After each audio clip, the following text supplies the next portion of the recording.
नमस्कार, बहुत स्वागत है आपका फिट इंडिया के सुपर हिट बुलेटिन में। एक बार फिर से आपके साथ मैं हूं दीपिका यादव। अयोध्या नगरी में हम मौजूद हैं और लगातार यहीं से आज भी आपको खबरें बताएंगे। नमस्कार, गुड मॉर्निंग, जय श्री राम, जय जय श्री राम। और देखिए, अयोध्या से एक बार फिर आप सबका स्वागत है खबरों में। आपके साथ मैं हूं ज्योति मिश्रा और आज अयोध्या शहर में हम मौजूद हैं। अयोध्या के अलग अलग लोकेशन से फिट इंडिया के सुपर हिट बुलेटिन में हमने आपको खबरें दिखाई। तो चलिए आप शुरू करते हैं अगले 1 घंटे तक फिट इंडिया के सुपर हिट बुलेटिन में खबरों का सिलसिला। रामलला की भव्य तस्वीरें तो सामने आती हैं जिसे देखकर मंत्रमुग्ध हो जाते हैं, लेकिन मौसम भी यहाँ पर देखिए, आज ठंड बहुत ज्यादा है। ओस की बूंदें इतनी ज्यादा यहाँ पर पड़ी हैं जैसे लगता है कि मानो बारिश हुई है। दीपिका और मैंने तो फिलहाल फिट इंडिया के सुपर हिट बुलेटिन में चाय का सहारा ले लिया है। थोड़ी चाय, थोड़ी खबरें। तो अगली खबर की बात करते हैं और अगली खबर ऐसी जिससे एक फैसला है। हिंदू पक्ष खुश नजर आ रहा है लेकिन मुस्लिम पक्ष कुछ नाराज नजर आ रहा है। दरअसल हम बात कर रहे हैं ज्ञानवापी पर आए वाराणसी कोर्ट के फैसले की, जिसमें कोर्ट ने अब सर्वे रिपोर्ट मांगी है। जी हाँ, क्या है वाराणसी जिला कोर्ट का फैसला और इस पर रिएक्शन, प्रतिक्रिया सामने आ रही है, दिखाते हैं आपको इस रिपोर्ट। एक ऐसा फैसला जिसका हिंदू पक्ष को इंतजार था, एक ऐसा फैसला जिसका मुस्लिम पक्ष ने विरोध किया था। ज्ञानवापी पर वाराणसी जिला कोर्ट का फैसला आ गया है। सबसे पहले फैसले के बारे में जान लीजिए। जिला कोर्ट ने एसआई सर्वे की रिपोर्ट दोनों पक्षों को देने का फैसला सुनाया है। कोर्ट के फैसले के मुताबिक एसआई सर्वे की हार्ड कॉपी दी जाएगी।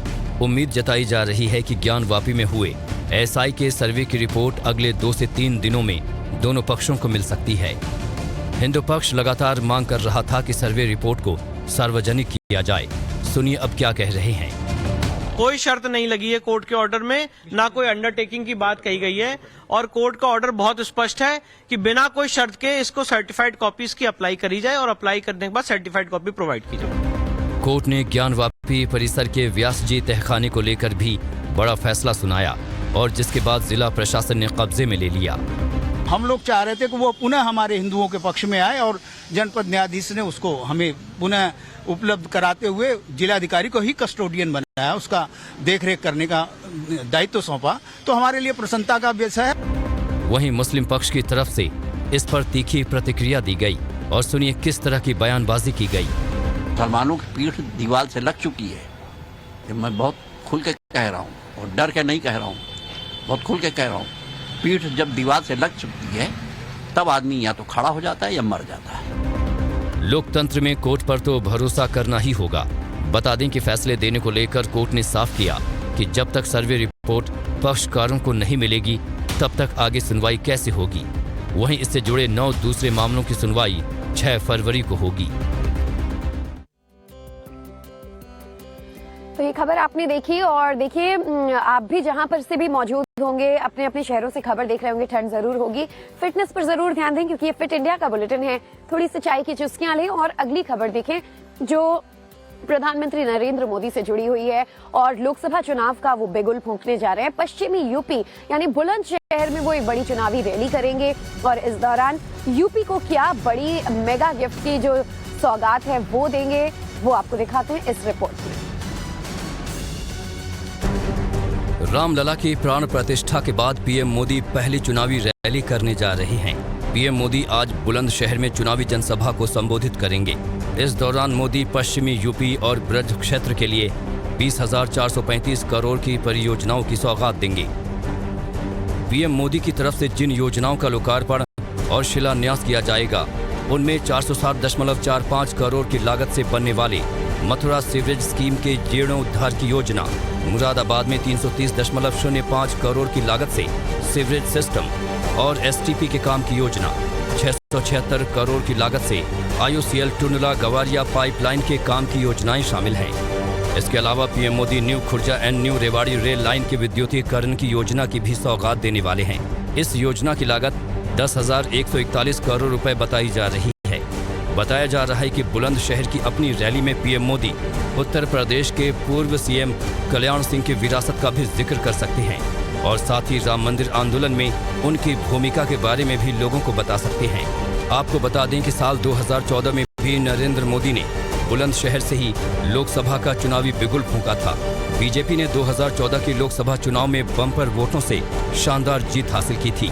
बीजेपी को यूपी में रिकॉर्ड सीटें मिली और इस बार पार्टी 2024 में उस रिकॉर्ड को भी तोड़ना चाहती है। और चलिए आप बात करते हैं 26 जनवरी की रिपब्लिक डे, जिसमें फ्रांस के राष्ट्रपति इमैनुअल मैक्रो बतौर चीफ गेस्ट भारत पहुंचने वाले हैं। लेकिन रिपब्लिक डे में शामिल हों उससे पहले वो एक विशेष विमान से जयपुर जाने वाले हैं और उनका ये जो दौरा है वो बेहद खास बताया जा रहा है। इस दौरान प्रधानमंत्री नरेंद्र मोदी भी उनके साथ मौजूद रहेंगे। दौरे की तैयारियां पूरी हो चुकी हैं, क्या कुछ खास रहेगा इस रिपोर्ट में देखिए। फ्रांस के राष्ट्रपति इमैनुअल मैक्रों इस बार रिपब्लिक डे के मौके पर चीफ गेस्ट होंगे, लेकिन इससे पहले मैक्रों आज पिंक सिटी जयपुर पहुंच रहे हैं, जिसे लेकर जबरदस्त तैयारी है। शहर में जगह जगह मोदी मैक्रों की दोस्ती के पोस्टर लगाए गए हैं। मैक्रों के साथ पीएम मोदी भी जयपुर के दौरे पर रहेंगे।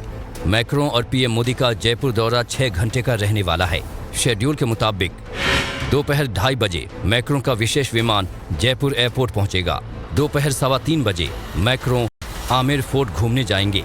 इसके बाद शाम 5:30 बजे जंतर मंतर पर पीएम मोदी मैक्रों की अगवानी करेंगे। यहां ब्रीफिंग और गाइडेड टूर होगा। शाम 6 बजे मोदी मैक्रों का रोड शो होगा। शाम 6:15 बजे दोनों नेता हवा महल पहुंचेंगे। यहीं दोनों नेताओं का फोटोशूट होगा। हैंडीक्राफ्ट दुकानों का दौरा भी करेंगे। यहां दोनों नेता चाय भी पिएंगे और यूपीआई से पेमेंट करेंगे। शाम 7:15 बजे होटल रामबाग पैलेस में पीएम मोदी मैक्रों की बैठक होगी। रात 8:15 बजे मैक्रों वायुयान से दिल्ली रवाना होंगे। मोदी मैक्रों के जयपुर दौरे को लेकर तैयारियां पूरी हो चुकी हैं। फाइनल तैयारियों का जायजा लेने के लिए सीएम भजनलाल शर्मा ने देर रात निरीक्षण भी किया और अधिकारियों को जरूरी दिशा निर्देश भी दिए।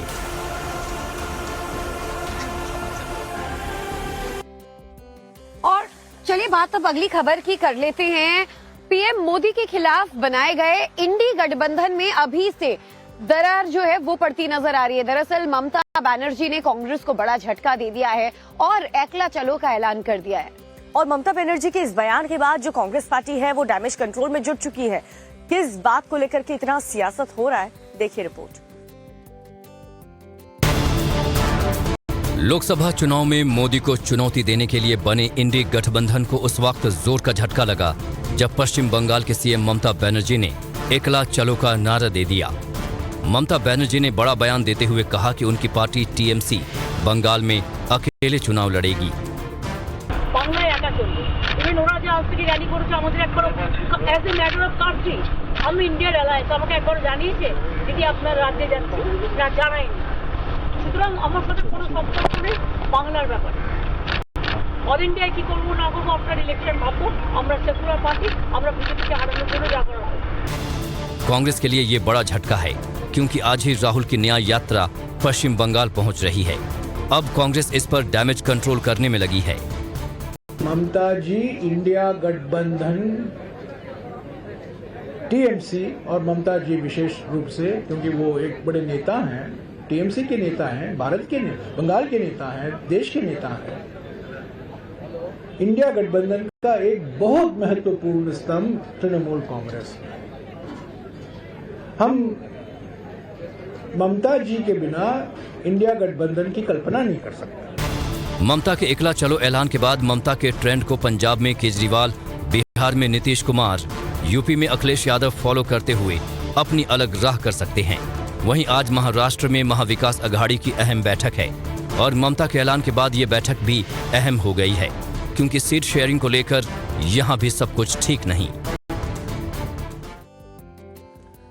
तो राहुल गांधी एक तरफ भारत न्याय जोड़ो यात्रा में है, पश्चिम बंगाल आज उनकी ये यात्रा पहुंचने वाली है। ममता ने एकला चलो का संदेश क्या दिया, इसको लेकर के सियासत काफी बढ़ रही है और कांग्रेस के जो कार्यकर्ता हैं वो ये आरोप लगा रहे हैं कि टीएमसी के कार्यकर्ताओं ने राहुल गांधी का पोस्टर फाड़ दिया। तो वहीं दूसरी तरफ असम में राहुल गांधी और सीएम हेमंत बिस्वा शर्मा के बीच बयानों की जो जुबानी जंग का दौर है वो जारी है और ऐसे में राहुल गांधी ने कह दिया है कि वो अपने ऊपर हुए एफआईआर से डरने वाले नहीं हैं।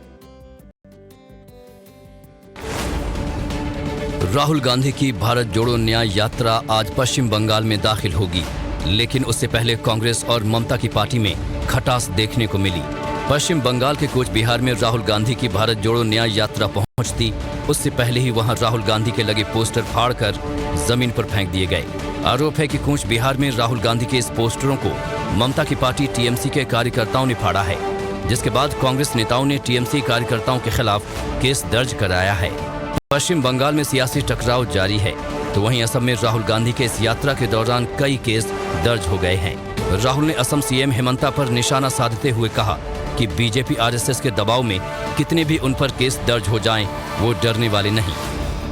पता नहीं कहां से इसके दिमाग में आइडिया आ गया कि वो राहुल गांधी को डरा सकता।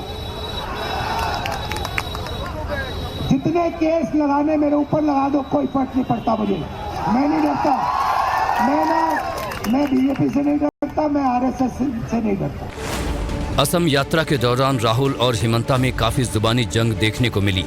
राहुल जहां हिमंता को भ्रष्ट कहते हुए उनसे नहीं डरने की बात कह रहे हैं, तो वहीं हिमंता ने कहा है कि राहुल कानून तोड़ेंगे तो गिरफ्तारी भी होगी। देखिए, गणतंत्र दिवस से ठीक पहले इंडियन नेवी ने एक ऐसी कामयाबी हासिल की है जिसे देखकर हर हिंदुस्तानी न सिर्फ गर्व से इस समय बहुत ज्यादा खुश महसूस कर रहा है, बल्कि उनका सीना भी चौड़ा हो रहा है कि आखिर भारत ने इतनी बड़ी उपलब्धि हासिल कर ली। नेवी ने एडवांस सुपरसोनिक क्रूज मिसाइल का सफल परीक्षण किया है। इसमें क्या कुछ खास रहा, ये जानने के लिए हमारी इस रिपोर्ट को देखिए।